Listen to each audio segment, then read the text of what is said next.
मुलांना जरी काही मानसिक त्रास नसेल अगोदरपासून, तरीही ते ब्रेक बटन नसल्यामुळे, फक्त ॲक्सेलरेटर असल्यामुळे ते कितीही वेळ ते बघू शकतात. कुठल्या ना कुठल्या प्रकारचं मानसिक त्रास असतं किंवा तणाव असतं किंवा ज्याची मानसिक स्थिरता चांगली नसते, तशा व्यक्तीलाच मोबाईलचा व्यसन होतो. 2 वर्षापेक्षा कमी जर मूल असेल तर त्याला आयडियली असं भरपूर ठिकाणी रिसर्च सांगतं की त्यांना तुम्ही बिलकुल मोबाईल नाही दिलं पाहिजे. बिलकुल म्हणजे एकही मिनटं नाही. कारण त्यांचं मेंदू जो आहे तो इतकं फास्ट ग्रो होत असतो, मोबाईलमुळे ते कुठे ना कुठे त्यांची ग्रोथ कमी होऊन जाते. असंही आम्ही किती मुलं बघितले की ते यूट्यूबचे व्हिडिओ बघत असताना जे यूट्यूब ॲड येते ना, ती ॲड संपेपर्यंत ते तहस त्रस्त होऊन जातात. नमस्कार, हेल्दी टॉकच्या आजच्या एपिसोडमध्ये आपल्या सगळ्यांचं स्वागत. तुम्ही 1 सेकंद तुमचा मोबाईल बाजूला ठेवलात तर कदाचित हा एपिसोड बघता येणार नाही. काय करणार, मोबाईल इतका आपल्या आयुष्यात आलाय. पण मोबाईलचा अतिवापर हे एक व्यसन आहे की मानसिक आजार? तुम्हाला हा प्रश्न कधी पडला होता का? हल्ली जेव्हा जेव्हा मोबाईलबद्दल बोललं जातं मला हा प्रश्न नेहमी पडतो. आणि ह्या प्रश्नाचं उत्तर सुद्धा मिळवायला हवं, तेव्हाच मोबाईल किती, कसा आणि कशा पद्धतीनं वापरायचा याच्याबद्दलच्या गोष्टी आपल्याला निश्चित करता येतील. लहान मुलापासून ते अगदी आजी आजोबांपर्यंत सगळ्यांच्या हातात खेळणं म्हणजे मोबाईल. पण या मोबाईलचे दुष्परिणाम सुद्धा भरपूर आहेत. त्याचं कधी व्यसन जडले हे कळत सुद्धा नाही. तर याच सगळ्याच्या संदर्भामध्ये आपण आज माहिती घेणार आहोत. माझ्यासोबत आहे डॉक्टर सागर मुंदडा. डॉक्टर मुंदडा हे स्वतः मानसोपचार तज्ज्ञ आहेत, तसंच व्यसनमुक्ती तज्ज्ञ आहेत आणि महत्त्वाचं आहे ते म्हणजे की मानसिक आजारांच्या उपचारांसोबतच ते काउन्सिलिंग सुद्धा करतात. त्यामुळे आज मोबाईलच्या संदर्भात बोलत असताना आपण त्यांच्याकडनं काही टिप्स सुद्धा जाणून घेणार आहोत. आणि महत्त्वाचं आहे ते म्हणजे की मोबाईलच्या मुळे अतिवापरामुळे आपल्या आयुष्यावर कसा परिणाम होतो हे सुद्धा त्यांच्याकडनं जाणून घेणार आहोत. डॉक्टर, तुमचं स्वागत आहे. थँक्यू, धन्यवाद. सगळ्यात पहिले प्रश्न तर आपला आजचा जो विषय आहे त्याच्यानुसारच की मोबाईलचा अतिवापर हे व्यसन आहे की मानसिक आजार आहे? म्हणजे मी असं ऐकलंय की जे आजारी असतात ते जास्त मोबाईल वापरतात किंवा ज्यांना काहीतरी त्रास असतो ते मोबाईल वापरतात. अर्थात मनोरंजनासाठी वापरणारेही असतील, पण एक डॉक्टर म्हणून तुमचं याच्याबद्दलचं म्हणणं? खूप महत्त्वाचा प्रश्न आहे. आणि याच्यात आपण जर सखोल बघायला गेलो तर ज्याला कुठल्या ना कुठल्या प्रकारचं मानसिक त्रास असतं किंवा तणाव असतं किंवा ज्याची मानसिक स्थिरता चांगली नसते, तशा व्यक्तीलाच मोबाईलचा व्यसन होतो असं जर आपण म्हटलं तर त्याची प्रॉपर व्याख्या होईल. जो व्यक्ती मानसिक प्रकारे एकदम स्थिर आहे त्याला मोबाईल असो किंवा कुठलाही दुसरा व्यसन असो ते जगडू शकत नाही. पण जो व्यक्ती मानसिक प्रकारे ताणतणावात आहे, जो व्यक्ती एकदम स्थिर नाही आहे, त्याचा अर्थ हे नाही की त्याला मानसिक आजारच असलं पाहिजे तेव्हाच त्याला मोबाईलच्या प्रॉब्लेमनी तो ग्रस्त होणार आहे. स्थिर नसला किंवा आपण साध्या भाषेत म्हटलं की कोणी व्यक्ती खूप जास्ती चिंता करणारा असला आणि जेव्हा तो मोबाईल बघतो तर त्याच्या चिंता 2 मिनिटासाठी तो विसरून जातो, तर एका प्रकारे तो डिस्ट्रॅक्शन सारखा काम करतो. कुठला व्यक्ती असेल त्याला नैराश्य वाटत असेल, तो फ्रेश नसेल, तो काहीतरी रील स्क्रोल करतो, काही क्षणासाठी का होईना त्याला चांगलं वाटतं. जो व्यक्ती खूप जास्ती रात्री झोपू शकत नाहीये तर त्याला मानसिक त्रास आहे काय की त्याला निद्रानाश थोडीशी झालेला आहे. तर निद्रानाशाला ते टॅकल करण्यासाठी त्या व्यक्तीला काय वाटतं की मी मोबाईल स्क्रोल करेल आणि स्क्रोल करत करत करत करत मला झोप येऊन जाईल. असं होत नाही, पण त्यांना ते गैरसमज असतं. तर जेव्हा तुमची मानसिक स्थिरता पूर्ण नसते त्या गोष्टीमधून तुम्हाला मोबाईलचा व्यसन होण्याची शक्यता निर्माण होते. तर मोबाईलचं व्यसन आहे, पण जेव्हा तुमचं स्थिर नाहीये मन तेव्हा तुम्ही मोबाईलचे व्यसनी होण्याचे चान्सेस आहे. आणि जर आजच्या जगात आपण बघितलं तर एकदम स्थिर तुम्हाला 100 मधून मोजके 2-3 लोक भेटतील जे एकदम स्थिर आहे. बाकीचे प्रत्येक व्यक्ती जो आहे त्याला कुठल्या ना कुठल्या प्रकारचा ताण आहे. मग तो त्याचा प्रोफेशनल ताण असो किंवा त्याच्या पर्सनल लाईफमधला ताण असो किंवा फायनान्शियल ताण असो किंवा जॉब रिलेटेड ताण असो. ताण हे आपल्या जीवनाचा एक अभिन्न अंग झालेलं आहे. आणि त्यामुळेच जे आपण म्हणतोय की मोबाईलचा अतिवापर आणि अतिवापरच्या पुढचा टप्पा म्हणजे मोबाईलचा व्यसन हा इतका कॉमन झालाय. डॉक्टर, मला आता प्रश्न पडलाय ते म्हणजे की कसं ओळखायचं की मोबाईलचं व्यसन आहे की मानसिक आजारामुळे हा व्यक्ती किंवा एखादी व्यक्ती मोबाईल बघते? मग ते लहान मुलापासून किंवा मोठ्या माणसांपर्यंत कशा पद्धतीने ओळखायचं की याच्यामुळेच याचं मोबाईल बघणं वाढलंय? अगदी बरोबर. तुम्हाला कुठलंही व्यसन ओळखायचं असेल तर त्याच्यात 3 मेन मुद्दे असतात. मग ते ड्रिंकचं व्यसन असो, सिगरेटचं असो, मोबाईलचं असो, पॉर्नोग्राफीचं असो, कुठल्याही गोष्टीचं व्यसन असो, तर 3 गोष्ट आम्ही बघतो. सगळ्यात अगोदर गोष्ट म्हणजे त्याला आम्ही आमच्या भाषेत म्हणतो विड्रॉल. म्हणजे जर तुम्ही मोबाईल खेळतायत आणि मोबाईल खेळता खेळता तुमच्याकडून ते एकदम मोबाईल काढलं गेलं किंवा तुम्हाला असं म्हटलं गेलं की आता तुम्हाला काही दिवस मोबाईल नाही वापरायचा आहे, तर त्याच्यानंतरचा जो काळ असतो ते गोष्ट विड्रॉ केल्यावर, मोबाईल विड्रॉ केल्यावर तुम्ही एकदम चिंतित होऊन जातात, तुम्ही एकदम इरिटेटेड होऊन जातात, तुम्ही रिलॅक्स राहू शकत नाही, तुमचं मन परत परत परत परत परत परत त्या गोष्टीकडेच केंद्रित होतं, तुम्हाला रात्री झोप लागत नाही, तुम्हाला दुसऱ्या गोष्टीमध्ये मन लागत नाही. तर विड्रॉल इफेक्ट याला आम्ही म्हणतो की जी गोष्ट तुम्हाला व्यसन झालंय, या केसमध्ये मोबाईल काढल्यावर तुम्हाला शांतपणे राहायला जमतच नाही, तुमची तडफड होऊन जाते, एका मासासारखे होऊन जातात तुम्ही ज्याला पाणीमधून काढलंय साध्या भाषेत. दुसरं क्रायटेरिया काय असतं त्याला आम्ही म्हणतो टॉलरन्सचा शब्दचा अर्थ काय, तुम्ही भरपूर असे व्यसनी व्यक्ती बघितले असतील जे ड्रिंक करतात. ते ड्रिंक करणारे व्यक्ती जे व्यसनी असतात ना, ते काय सांगतात, अगोदर मी 1 ग्लास घ्यायचो त्याच्यानी मला चढायची, मग त्याच्यानंतर 2 ग्लास लागायचे, त्याच्यानंतर मला 1 बॉटल लागायची, त्याच्यानंतर मला 2 बॉटल लागतात. तर तुम्हाला तितकंच किक भेटण्यासाठी, तुम्हाला तितकंच चांगलं वाटण्यासाठी जास्ती ड्रिंक लागतं. तसंच तुम्हाला पहिले 15 मिनिटं मोबाईल इंस्टाग्राम स्क्रोल केलं चांगलं वाटायचं, तुम्ही ठेवून द्यायचे, मग तुम्हाला अर्धा तास लागतंय तर तुम्हाला चांगलं वाटतंय, मग तुम्हाला 1 तास लागतंय, मग तुम्हाला 2 तास लागतंय, मग तुम्हाला 3 तास जेव्हा तुम्ही मोबाईल करता तेव्हा तुम्हाला कुठेतरी वाटतं हा बाबा मी उपयुक्त प्रकारे किंवा योग्य वेळासाठी ते वापरलंय. तर तुमचं टॉलरन्स जे आहे ते हळूहळू निर्माण होतं आणि तुम्हाला तितकंच आनंद भेटण्यासाठी, तितकंच संतुष्टी भेटण्यासाठी त्या गोष्टीतून जास्ती वेळ द्यायला लागतं.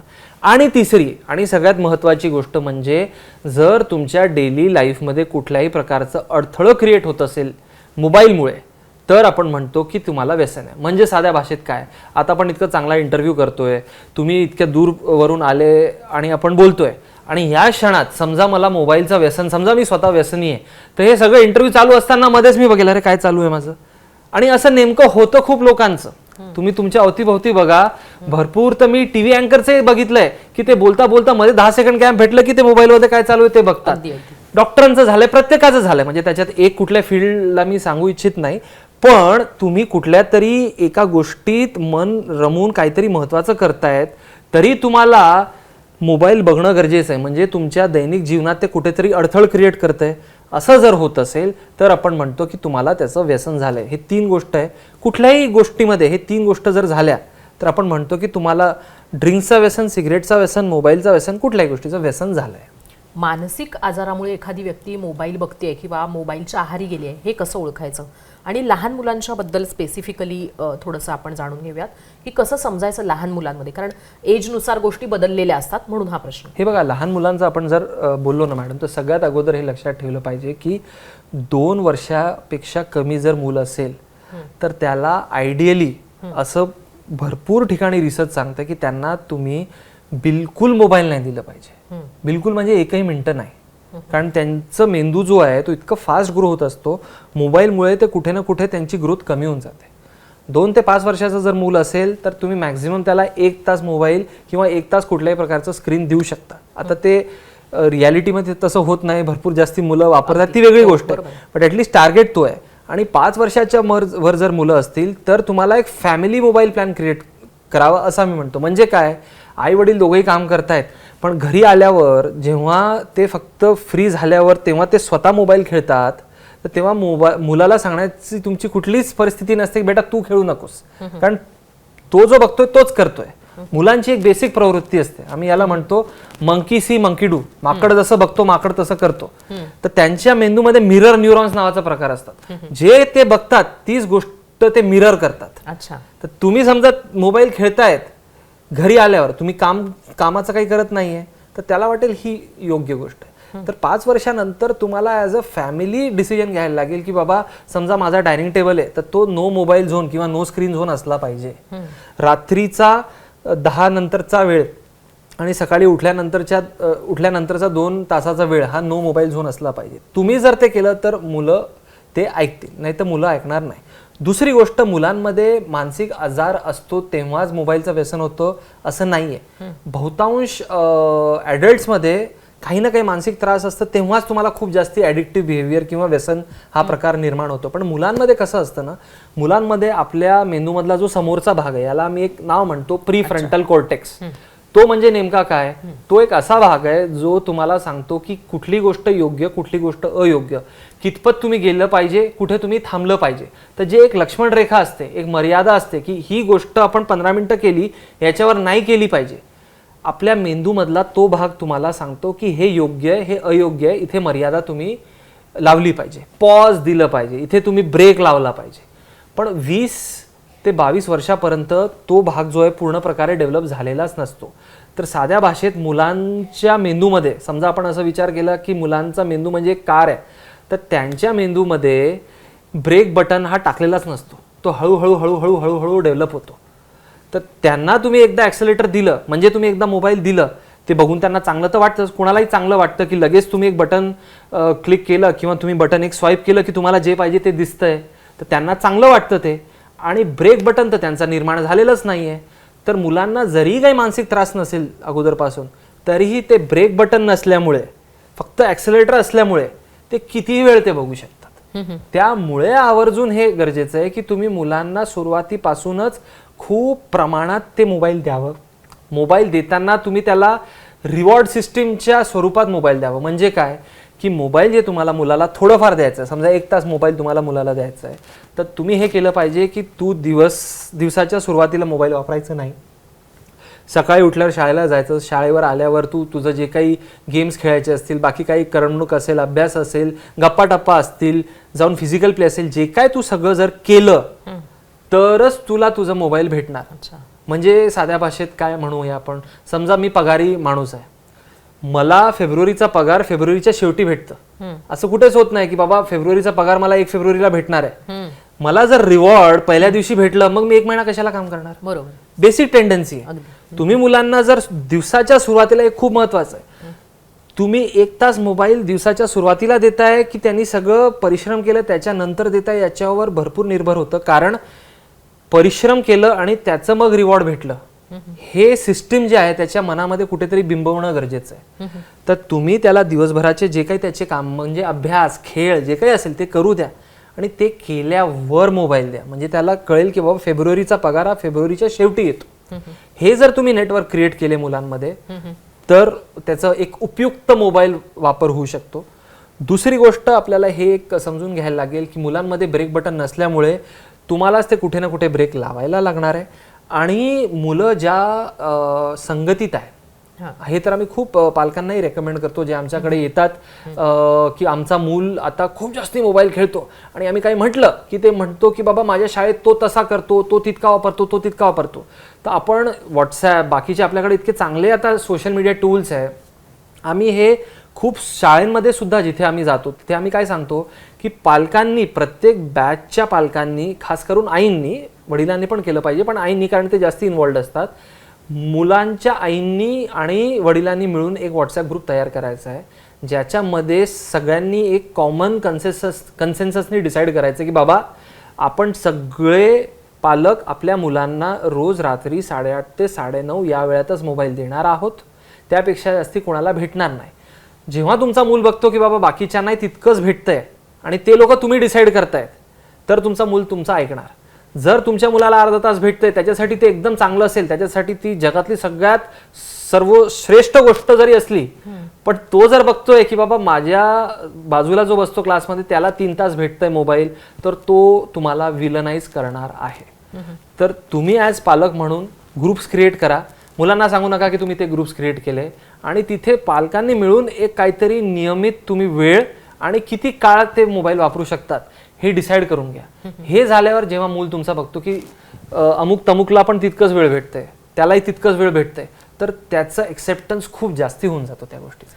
एक प्रश्न येते म्हणजे की तुम्ही अगदी थोड्या वेळापूर्वी म्हटलात म्हणूनच पडलेला प्रश्न आहे की आता मुलांना जेव्हा नाही म्हटलं की ते हायपर होतात, मग ती कुठल्याही वयाची मुलं असतील, मोबाईल घेऊ नको म्हटले की ते हायपर होतात. हे असं का होतं आणि मुळात अशी मुलं हायपर होऊ नयेत म्हणून काय करायचं असतं, आणि तो पण एक प्रकारचा मानसिक आजाराचा किंवा व्यसनाचं लक्षण आहे का अशा पद्धतीनं मोबाईल नाही दिल्यावर मूल हायपर होणं? एका प्रकारचं व्यसन आहे आपण म्हणू शकतो. कारण कुठल्याही गोष्टीला आपण जर काढलं आणि मग तुम्हाला काय करावं काय नाही करावं, तुम्ही रागिष्ट होताय, चिडचिड होताय, तर ते व्यसनाचंच लक्षण आहे. पण सगळ्यात अगोदर याच्यासाठी आपण काय केलं पाहिजे, पालकांनी खबरदारी घेतली पाहिजे की समजा तुमच्या स्पाऊसनी तुमचं मोबाईल घेतलं तर तुम्ही कसं वागतायत आणि तुम्ही कसं बिहेव करतायत ते तुम्ही अध्ययन करा. तुम्ही जर योग्य प्रकारे राहताय, तुम्हाला जर फरक पडत नाहीये, तर मूल सगळं ते बघतंय. तुम्ही तुमच्या मोबाईलशी 24 तास जर चिपकून राहणार असाल आणि मुलाला सांगणार नो मीन्स नो, तर त्याला कळणार नाही. ही पहिली बाब. दुसरी बाब, मुलांना नाही म्हटलं मोबाईलसाठी मग ते चिडचिड करतात. ही जी बाब आहे ही का होते? कारण आजकाल 2-3 गोष्ट झाल्या. एक, न्यूक्लिअर फॅमिलीज आहे. दुसरी गोष्ट, 1 किंवा 2 मुलं असतात, बहुतांश ठिकाणी 1 मुलं असतात. पॅरेंट्स वर्किंग असतात, तर पॅरेंट्सला भरपूर वेळ द्यायला भेटत नाही मुलांना. आणि जेव्हा पॅरेंट्स घरी येतात, पालक घरी येतात, त्यांना वाटतं की बाबा आम्हालाही रेस्ट करायचं आहे. तर मुलाला शांत करण्याचं सगळ्यात सोपी पद्धत कुठली? ते त्यांना मोबाईल हातामध्ये द्यायचं आणि त्यांचे लाड पुरवायचे. त्यांना प्रत्येक गोष्टीला हो म्हणायचं. मी याला वेळ देऊ शकलो नाही किंवा मी याला वेळ देऊ शकली नाही, त्यामुळे त्याला तो जो म्हणेल तसं 2 तासासाठी आपण जे रोज भेटतोय हो हो हो हो हो हो हे करायचं. तुम्ही सुरुवात हो हो हो हो नाही करणार आणि तुम्ही 100दा हो म्हटल्यावर एकदम 101 वेळी म्हणणार की नाही नाही आता नो, तर तुम्ही ते ब्रेनमध्ये लिंकच क्रिएट नाही केली आहे ना. ते ब्रेनमध्ये लिंक क्रिएट होणं गरजेचं आहे की नो नावाचा एक प्रकार असतो. तर 1 वर्षाच्या मुलापासून तुम्ही त्याला नो म्हणायला, नाही म्हणायला शिका. आणि तेव्हा तो जर रडत असेल त्याला रडू द्या. कारण खूप मुलं स्मार्ट असतात, मॅन्युप्युलेटिव्ह असतात, त्यांना माहीत असतं आईवडिलांना कसं फसवायचं. तर तुम्ही लहानपणापासून जर त्यांना नो म्हणणार आणि अधूनमधून नो म्हटल्यावर त्यांना भरपूर मनसोक्त रडू देणार, तेव्हा त्यांच्या डोक्यात एक संकल्पना निर्माण होणार की प्रत्येक गोष्ट जी मला पाहिजे ती मला भेटणार असं काही गरजेचं नाही आहे. हे एकदा त्यांना कळालं की मोबाईल सोबत पण ते नो म्हटल्यावर ऐकणार. दुसरी गोष्ट, आता तुम्ही मुलाला सांगतायत की बाबा तुझं मोबाईल आता देणार नाही मी, तर काय करायचं? आपण लहानपणी जेव्हा स्वतः तुम्ही शाळेत असायचे तेव्हा बघा आपलं 3 तासाची 2 तासाची परीक्षा असायची आणि जेव्हा 15 मिनिटं राहायचे तर तुमची टीचर सांगायची आता 15 मिनिटं राहिले. 5 मिनिटं जेव्हा राहायचे ती टीचर म्हणायची 5 मिनिटं राहिले, जे लिहायचं लिहून घ्या. 1 मिनिटं राहिल्यावर टीचर तिसरी तुम्हाला वॉर्निंग द्यायची की आता 1 मिनिटच राहिलं, कंप्लीट करा. त्या अनुषंगाने आपलं मन तयार व्हायचं की आता ते एंडिंग पॉईंट जे शेवटचं क्षण आहे ते येतंय, तर जे आपल्याला करायचं झपाट्याने करा. तर तुम्ही 3दा सांगायचे, टीचर 3दा सांगायचे. तसंच तुम्ही समजा 1 तासासाठी मोबाईल दिले तुमच्या मुलाला, तर जेव्हा अर्धा तास झालाय तुम्ही सांगा बेटा अर्धा तास झालंय, अर्धा तास उरलंय. 15 मिनिटावर तुम्ही सांगा 15 मिनिटं राहिले, 15 मिनिटानंतर तुझा मोबाईल घेतला जाणार आहे. 5 मिनिटावर परत सांगा आणि 1 मिनिटावर सांगा. तर तुम्ही त्याला 4दा रिमाइंड करतायत. त्याच्या मेंदूला, ज्याला ब्रेक बटन नाही, तुम्ही ऍटलीस्ट इन्फॉर्म करतायत हे होणार आहे. पालक काय करतात, हा दिवसभर मोबाईल खेळत असतो, दे मोबाईल. असं मुलांमध्ये तितकी विवेकी बुद्धी अजून, मी म्हटलं ना प्रीफ्रंटल कॉर्टेक्स, समोरचा भाग, पॉज बटन अजून तितका निर्माण झालेला नाहीये. तर त्यासाठी तुम्ही त्यांना अगोदर पूर्व तयारी करून त्यांना सांगा की असं होणार आहे. दुसरी गोष्ट, तुम्ही त्यांना एक नोची सवय सुरुवातीपासून लावा. जरी तो रडत असेल थोडंफार तर रडू द्या, दुसऱ्या गोष्टींसाठी पण त्याला थोडंसं रडू द्या, काही फरक पडत नाही त्याच्याने. याच्यात काय होतं, पालकांना हात जोडून माझी विनंती आहे की जॉईंट फॅमिली असो किंवा न्यूक्लिअर असो, जॉईंटमध्ये वेगळे प्रॉब्लेम असतात. काय होऊन जातं, आजी आजोबा जनरली ना खूप जास्ती अतिप्रेमळ होऊन जातात. त्यांना असं वाटतं मुलगा जसं करतं करू द्या, लहानच तर आहे. आई वडील थोडे स्ट्रिक्ट असतात. आई वडील म्हणतात नाही तुला हे नाही भेटणार, मग मूल जातो आजोबांकडे, आजोबा देऊन टाकतात, आजीकडे जातो, आजी देऊन टाकते. अशा परिस्थितीमध्ये मुलाला कळतं की कुठली गोष्ट कोणाकडून कशी घ्यायची आहे. तर नो म्हटलं, लहानपणापासून जेव्हा नो म्हटलं तर प्रत्येकाने नो म्हटलं पाहिजे. तुम्ही आता कुठलंही ऑर्गनायझेशन बघून घ्या, समजा ऑर्गनायझेशनच्या हेडनी म्हटलं की आमची अशी पॉलिसी आहे, असा मी करणार नाही, तर खालचे जे लोक आहे त्यांना ते पटो किंवा न पटो ते सगळे तसेच म्हणतात की जे आमच्या बॉसनी सांगितलं तसंच. समजा एकदा आईनी म्हटलं किंवा आईनी म्हटलं किंवा वडिलांनी म्हटलं किंवा कोणी म्हटलं की इतकंच तुला मोबाईल भेटणार आहे, त्याच्यानंतर भेटणार नाही. समजा आईनी तसं म्हटलं तर आजीनी पण तसंच ऐकलं पाहिजे, आजोबांनी पण आणि वडिलांनी पण. तुम्ही पॉलिटिकल पार्टीचं पण बघून घ्या ना, समजा काँग्रेस असो, बीजेपी असो, मोदीजी म्हणून गेले अशी आमची पॉलिसी आहे. गडकरी येऊन असं नाही म्हणत ना की नाही नाही आमची पॉलिसी अशी नाही आहे. मग नंतर राजनाथ सिंग येऊन असं नाही म्हणत नाही नाही ते जे म्हटले तसं नाही आहे, थोडंसं आम्ही करून घेऊ. एकदा जर कुठल्या व्यक्तीनी, प्रतिनिधींनी म्हटलं की हे असं आहे, मग बाकीच्या लोकांना ते आवडो किंवा न आवडो ते त्यांची पॉलिसी असते. तसंच एकदा आईनी किंवा समजा आजोबांनी म्हटलं की बाबा याला खूप मोबाईल आपण देतोय, याला थोडी शिस्तीची गरज आहे, याला आपण 9 ते 10 मोबाईल देऊ, तर मग बाकीच्यांनी पण त्याच वाणीत बोललं पाहिजे. असं नाही की बाबा थोडंसं करू द्या ना त्याला, किंवा आजी येऊन तुम्हाला तर स्ट्रिक्टच व्हायचंय तुम्ही हे करून द्या, मग ते वर्क होणार नाही. मग तेव्हा त्या नोला महत्व राहत नाही. एक आणखीन असं म्हटलं जातं ते म्हणजे की मोबाईलचा अतिवापर याच्यामुळे मुलांच्या मानसिक विकासामध्ये अडथळा येतो.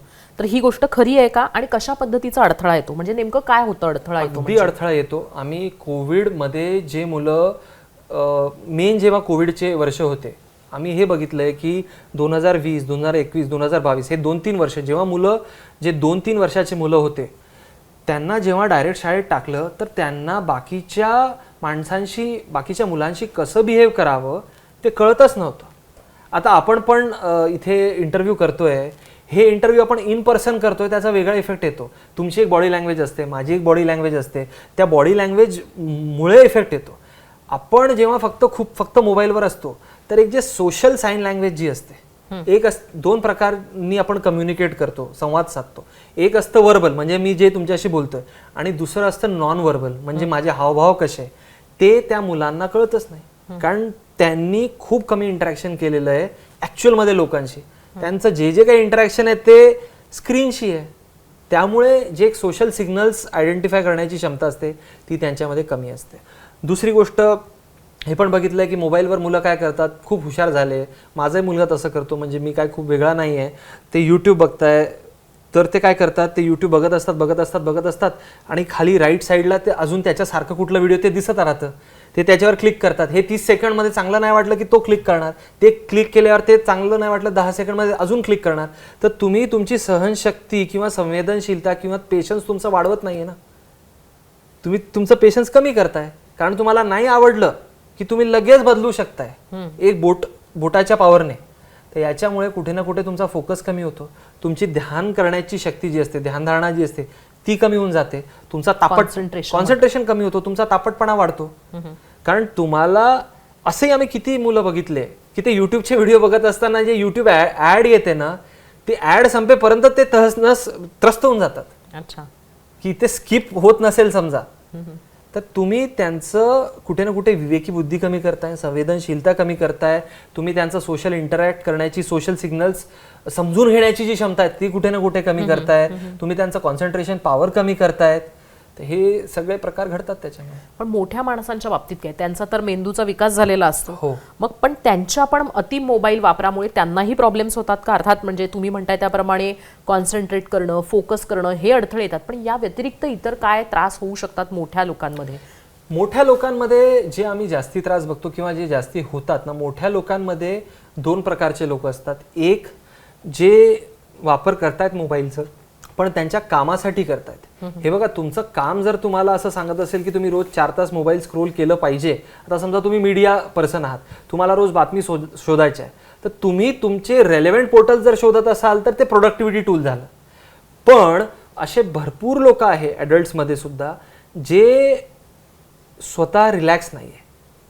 ॲडल्ट्समध्ये, मोठ्यांमध्ये जनरली जर तुमचं जसं अगोदर म्हटलं मी, जर तुमची मानसिक स्थिरता नसेल तर व्यसन होण्याचे चान्सेस जास्ती असतात, नाहीतर इतकं नाही होत. मानसिक स्थिरता नाही म्हणजे काय, जर तुम्ही बोर होत असाल, म्हणजे तुम्ही तुमच्या जॉबमध्ये बोर आहे, जे बहुतांश लोक अनफॉर्च्युनेटली सध्याच्या परिस्थितीत हॅपी नाही आहे त्यांच्या जॉबमध्ये, तर मग एक स्क्रीनमध्ये त्यांचा जॉब चालू असतं, दुसऱ्या स्क्रीनमध्ये त्यांचं फेसबुक म्हणा, इन्स्टा म्हणा, आजकाल इन्स्टा जास्ती झालं, किंवा यूट्यूब चालू असतं. कारण त्यांना कुठून तरी ते मेंदूला आनंद हा भास द्यायचा आहे, आणि तो आनंद भास तुम्हाला सोशल मीडियामधून, मोबाईलमधून फक्त 2-3 क्लिक करून भेटतं. तो आनंद भास तुम्हाला एक्सरसाइजमधूनही भेटतो, पण जेव्हा तुम्ही 1 तास एक्सरसाइज करणार तेव्हा कुठे जाऊन कसरत करून तुम्हाला ते चांगलं वाटणार आहे, खूप जास्ती परिश्रम आहे. तर मोठ्यांमध्ये कसं होऊन जातं, 2-3 बटन क्लिक करा, तुम्हाला ते आनंद भास होतं. तर तुमचं वर्क मधला जो एक रस आहे तो ऑलरेडी कमी आहे, ते अजून कमी होऊन जातं. दुसरी गोष्ट, कुठले लोक अजून जास्ती हे करतात जे खूप दडपणाखाली आहे. म्हणजे मला जर खूप अतिविचार होत आहेत, अतिविचार हा खूप कॉमन प्रॉब्लेम आहे. तर कोविड एक एपिडेमिक होता, तसं मी म्हणेल अतिविचाराचा एपिडेमिक कोविड नंतर सुरू झालाय. अच्छा, खूप लोकांना अतिविचाराचा प्रॉब्लेम आहे, नेगेटिव्ह अतिविचार करायचं, म्हणजे असं झालं तर काय, तसं झालं तर काय, ओव्हर थिंकिंग म्हणजे काहीतरी खूप भयानक होऊन जाईल किंवा चांगलं होणार नाही, किंवा आपण खाली बसलोय तर मन शांत प्रकारे, आपलं विचारहीन किंवा शांत आहे, असं खूप कमी लोक आहे. अधिकांश लोकांना विचार येतात, अधिकांश लोकांना विचार जे येतात त्याच्यातले निगेटिव्ह विचार येतात. तर अधिकांश लोकांना त्या विचारांना सामोरी जायचं नाहीये, तर आपण काय करतो, आपण ते विचाराला सामोरी जाण्याऐवजी किंवा मेडिटेट करून त्या विचाराला कसं पण नॅव्हिगेट करायचं, त्याच्यामधून कसं निघायचं हे शिकण्याऐवजी काय करतो आपण, जातो मोबाईलवर आणि डिस्ट्रॅक्ट करून टाकतो स्वतःला. त्या अतिविचारामधून क्षणिक आपल्याला सुटका भेटतो, कारण आपण मग ते काहीतरी करत राहतो मोबाईलवर. तर आपले जे अतिविचाराला मॅनेज करण्याचं ते चुकीचं एक प्रकार झालं, तेव्हा ते व्यसन होऊ शकतं. पण काहीतरी मानसिक तणाव पाहिजे. अतिविचाराचा प्रॉब्लेम आहे, नैराश्याचा प्रॉब्लेम आहे, निद्रानाशचा प्रॉब्लेम आहे, व्यसन दुसरं व्यसन आहे तुम्हाला कुठलं तरी, तुमचं जे वैवाहिक आयुष्य आहे, तुमचं जे पार्टनरसोबत आयुष्य आहे, तुमचं घरचं वातावरण आहे, ते जर तुम्हाला असं वाटत असेल की बाबा माझ्या घरी 3 लोक आहे, पण मी घरी आल्यावर आमचे फक्त भांडेच फुटत असतात, आमचं एकमेकांशी काही सीधेमूळ बात नाही होते, असं प्रकार जर घडत असेल तर तुम्हाला काय चांगलं वाटणार? त्याच्यामधून डिस्ट्रॅक्ट होऊन कुठेतरी तुमच्या मनाला रमवायचं आहे तुम्हाला. ते अशा परिस्थितीमध्ये तुम्ही काय करणार? मोबाईलमध्ये तुम्ही 100 लोकांशी हाय हॅलो करू शकता ना, तर तुम्हाला ती एकदम सोपी संधी भेटते. तर घरमध्ये तुमचं जर चांगलं वार्तालाप नसेल किंवा तुमचं एक रिलेशनशिप स्टेटस चांगलं नसेल, एक सुखद प्रकार नसेल, शांतपूर्ण किंवा एक हॅपी तुमची रिलेशनशिप नसेल, तरीही ॲडल्ट्समध्ये हे मोबाईलचा अतिवापर होतो. तर जर तुम्हाला मोबाईलचा अतिवापर होतोय आणि तुम्हाला असं लक्षात आलं की नाही मला एन्झायटी म्हणजे अतिविचार नाही, नैराश्य नाही, काय नाही, तर मोस्ट प्रॉब्ली तुमचा रिलेशनशिप जो घरचा आहे तो व्यवस्थित काम करत नाही आणि त्याच्यातून सुटका म्हणून तुम्ही ते करताय. ते तुम्हाला कळत नाहीये की तुम्ही सुटका म्हणून करतायत, पण हे सगळं सबकॉन्शियसली अंतर्मनातून होत आहे. अनेकदा ना जे एकटे असतात, विशेषत्वानं जे वृद्ध आहेत की जे एकटे असतात, लोनली, एखादेच आजीच असतात किंवा आजोबाच असतात किंवा मग कोणीच नसतं, किंवा मग अगदी म्हणजे मधल्या वयातली जी माणसं असतात अगदीच म्हणजे 30 पासूनची पुढची, तर अशा एकटेपणातल्या माणसांना मोबाईल वापरणं याचा प्रॉब्लेम होतो का?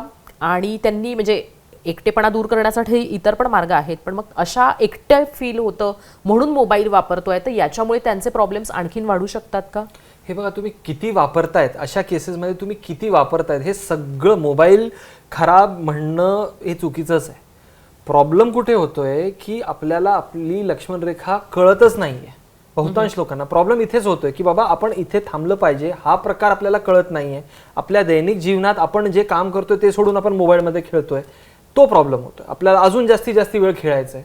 तर ही बाब जर लोनली व्यक्ती जी आहे किंवा एकटी राहणारी व्यक्ती आहे किंवा त्यांचे घरचे इतके नाही, जसं तुम्ही म्हटलं वयस्कर व्यक्ती आहे, तर तुम्ही थोड्या वेळासाठी जर मोबाईल वापरताय, म्हणजे कसं वापरताय बाबा, तुम्ही झूम शिकताय, गुगल मीट शिकताय आणि तुम्ही ऑनलाईन योगा क्लास करतायत किंवा तुमचं कोणी ऑनलाईन केअर गिव्हर आहे किंवा तुम्ही ऑनलाईन काहीतरी कुकिंग क्लास शिकतायत, तर चांगलीच बाब आहे. त्याच्यात काय वाईट आहे?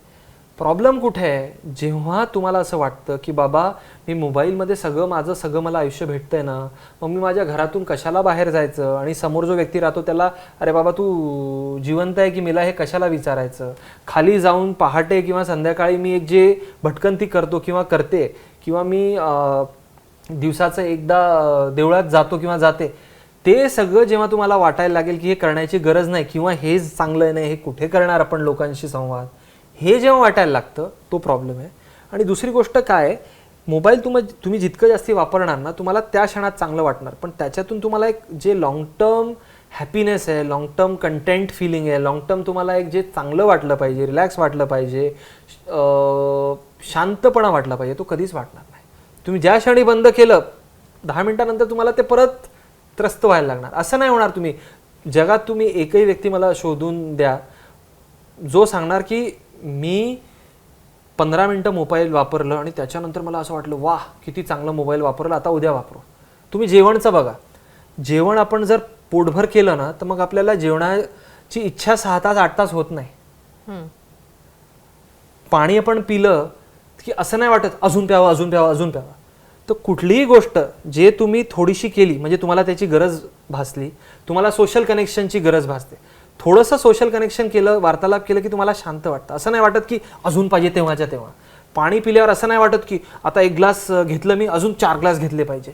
4 चपात्या खाल्ल्यावर तुम्हाला असं नाही वाटत की आत्ताच्या आत्ता अजून 4 चपाती खाल्ली पाहिजे.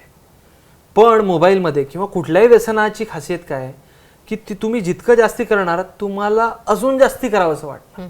तुम्हाला संतुष्टी नावाचा प्रकार वाटणारच नाही. मोबाईलमध्येही तुम्ही बघून घ्या तसंच आहे. म्हणजे मोबाईलची पद्धतच एक प्रकारे व्यसनासारखी झालेली आहे. हो. म्हणजे मोबाईल हेच एक स्वतःमध्ये व्यसन आहे. ते आपल्याला ठरवायचं की त्याचा कसा वापर करायचा, जसं आपण वापरतो त्याच्यानुसार ठरू शकतो. पण एक गोष्ट अशी पण आहे की डॉक्टर, स्क्रोलिंग पॅटर्न जर आपण बघितले, म्हणजे काहींना रील्स बघायचे असतात, काहींना युट्यूबवर इंटरव्ह्यूज बघायचे असतात, काहींना म्हणजे काहीतरी गाणीच बघायची असतात, काहींना पिक्चरच बघायचे असतात, काहींना वेब सिरीजच बघायची असतात, काहींना नुसतं वाचायचं असतं. तर ह्या स्क्रोलिंग पॅटर्नवरनं आपल्याला मोबाईल म्हणजे माणसाचा त्रास समजू शकतो का, किंवा माणूस आजारी आहे मानसिकदृष्ट्या किंवा त्याला व्यसन जडलंय, या गोष्टी आपल्याला लक्षात येतात का, माहिती करून घेऊ शकतो का आपण? खूप इंटरेस्टिंग प्रश्न आहे. असं आम्ही पण स्वतः कधी प्रयत्न केला नाही. आम्ही विचारतो पेशंटला की तुमचं मोबाईल वापर किती आहे, काय, पण तुम्ही नेमकं किती बघता आणि काय बघता इतकं सखोल आम्ही जात नाही, पण नक्की त्याच्यातून समजू शकतं. तुम्ही जर कुठला असा व्यक्ती बघत असाल की आता समजा मी डॉक्टर आहे आणि मला कुठल्या तरी, मला ट्रॅव्हलिंगचा छंद आहे समजा, मला ॲक्च्युली आहे, मी समजा यूट्यूबवर ट्रॅव्हल कसं करायचं म्हणजे मला काहीतरी त्याच्यातून व्हॅल्यू एडिशन भेटते असे व्हिडिओज जर बघत असेल मी, आणि मी व्हिडिओ सुरू केल्यावर मी पूर्ण व्हिडिओ बघत असेल, असं नाही की 2-2 मिनिटं झाले की मी व्हिडिओ चेंज करतो, तर ते हेल्दी मोबाईल किंवा हेल्दी स्क्रोलिंग आहे. ते स्क्रोलिंग नाहीच आहे. मी एक व्हिडिओ सुरू केला, ते व्हिडिओ संपवला, त्याच्यामधून मला 4 टेक होम पॉईंट्स भेटले, तर त्याला पण स्क्रोलिंगच्या कॅटेगरीमध्ये पण टाकलं नाही पाहिजे. स्क्रोलिंगची कॅटेगरी केव्हा, जेव्हा तुम्ही जो व्हिडिओ आहे तो व्हिडिओ पूर्ण न बघता, यूट्यूबवर समजा पूर्ण न बघता तुम्ही मधूनच चेंज करतायत आणि तोच तुमचा पॅटर्न आहे, तर त्याचा अर्थ काय निघतो? एक, तुमचं अटेन्शन स्पॅन खूप कमी आहे. दुसरं, तुम्ही खूप अँशियस आहात, चिंतित आहात, त्यामुळे तुम्ही एका ठिकाणी एक गोष्ट स्थिर बघू शकत नाहीये. हे यूट्यूबचं झालं. आणि इंस्टाग्रामचं जर आपण बघितलं, जे किंवा यूट्यूब शॉर्ट्सचं बघितलं, जे अल्ट्रा शॉर्ट फॉर्मॅट्स आहे, तर मी हात जोडून सांगेल प्रत्येकाला, तुम्ही मॅक्झिमम 15 ते 20 मिनिटापेक्षा जास्ती दिवसातून बघू नका. कारण ते तुम्हाला कुठल्याही प्रकारचं व्हॅल्युएशन देणार नाही आहे. ते तुमचं जे अटेन्शन स्पॅन आहे ते कमीच करणार आहे. तुम्ही एक एक्सरसाइज करून बघा. तुम्ही रोज 1 तास फक्त रील्स स्क्रोल करा आणि मग 1 तासानंतर तुम्ही सांगा की आता मी जे मागच्या 1 तासात रील्स स्क्रोल केले किंवा व्हिडिओज बघितले, त्याच्यामधून मला 10 तरी रील्स लक्षात आहे का आणि त्याच्यात एक्झॅक्टली काय सांगितलं लक्षात आहे का, म्हणजे मला त्याच्यातून काय व्हॅल्यू एडिशन भेटते? तुम्हाला काहीच भेटणार नाही. कारण तुम्ही जेव्हा 30 सेकंड किंवा मॅक्झिमम 60 सेकंड कुठली गोष्ट बघतायत आणि लगेच दुसऱ्या गोष्टीवर जात आहेत, मग लगेच तिसऱ्या गोष्टीवर जात आहेत, तर तुम्ही तुमच्या मेंदूमध्ये एक सिस्टीम असते, त्याला आम्ही म्हणतो short term memory too long term memory. त्या शॉर्ट टर्म मेमरीमधून लॉंग टर्म मेमरीमध्ये त्या गोष्टीला जाण्याची संधीच देत नाही. अच्छा, तुम्ही तुम्ही फक्त एक रिफ्लेक्सली ते बघतायत. मग त्याने काय होईल जर का शॉर्ट टर्म मेमरीतनं लॉंग टर्म मेमरीत जाऊ नाही दिलं तर? तुमची लक्षात ठेवण्याची जी क्षमता आहे ती हळूहळू कमी होईल, कारण तुम्ही त्या सर्किटला ब्रेनच्या एक्सरसाइजच तितकं करत नाही.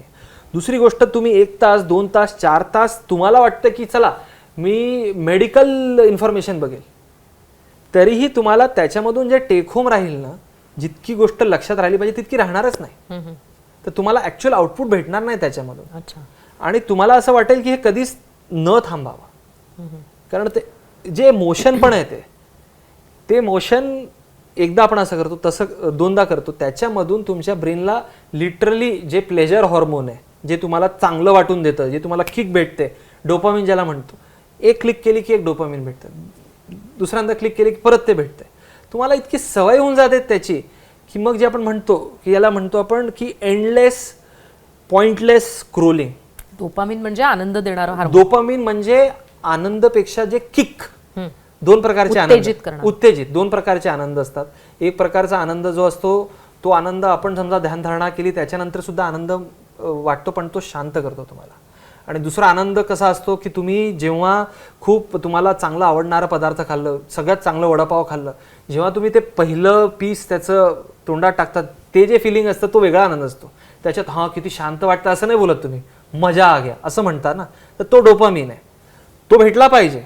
पण त्याचा अतिरेक जर होतोय आणि काही चांगलं नाही केलं तुम्ही काहीच त्याच्यामधून अकॉम्प्लिश नाही केलं आणि वाटतंय तुम्हाला चांगलं, त्याला काय अर्थ नाही.